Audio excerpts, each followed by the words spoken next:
कल्पना करा, शिर्डीची ती पवित्र द्वारकामाई समोर धगधगती धुनी आणि शांत मुद्रेत बसलेले आपले लाडके साईबाबा.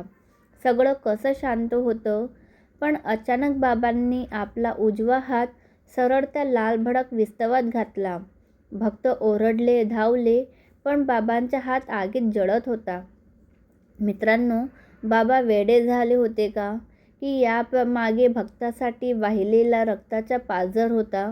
आज आपण ऐकणार आहोत श्री साई सच्चरित्रातील 7व्या अध्यायातील ती हृदयस्पर्शी कथा, जी ऐकताना तुमच्या डोळ्यातही पाणी येईल.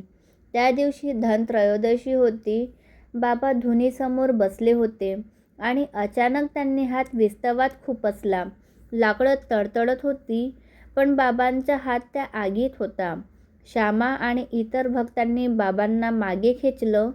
बाबांचा हात कोळशासारखा काळा पडला होता. हाताला मोठे फोड आले होते. श्यामा रडू लागला, देवा, हे काय केलंत? का छळताय स्वतःला? बाबा शांतपणे म्हणाले, अरे श्यामा, ओरडू नकोस. दूर एका गावी एका लोहाराची बायको आपल्या तान्ह्या बाळाला घेऊन भट्टीत कोळसा टाकत होती. कुणीतरी हाक मारली आणि तिचं लक्ष विचलित झालं. तिच्या कडेवरचं बाळ निसटलं आणि थेट त्या धगधगत्या भट्टीत पडलं. मी ते पाहिलं आणि धावलो. जर मी माझा हात आगीत घालून त्या बाळाला ओढलं नसतं, तर त्या माऊलीचं बाळ जळून खाक झालं असतं. माझा हात भाजला तरी चालेल रे, पण त्या गरिबाचं बाळ वाचलं, यातच माझं सुख आहे. याच अध्यायात एक पुढे विलक्षण गोष्ट घडली. बाबांचा हात खूप भाजला होता. नानासाहेब चांदोरकरांनी मुंबईहून नामांकित डॉक्टर आणले, पण बाबांनी उपचार नाकारले. ते म्हणाले, माझा डॉक्टर तो अल्ला आहे.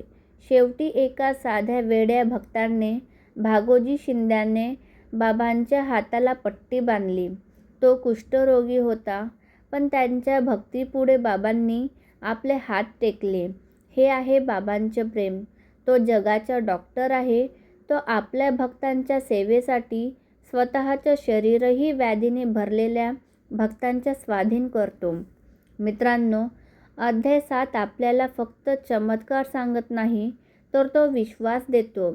आजही जर तुमच्या आयुष्यात संकटाची आग लागली असेल, तर खात्री ठेवा, तुमचे साई तुमचा हात धरून तुम्हाला त्या आगीतून सुखरूप बाहेर काढतील. साईच्या या अफाट मायेबद्दल तुम्हाला काय वाटतं? कमेंट्समध्ये ओम साईराम लिहून तुमची श्रद्धा व्यक्त करा. व्हिडिओ आवडला असेल तर लाईक करा आणि चॅनलला सबस्क्राईब करायला विसरू नका. ओम साईराम.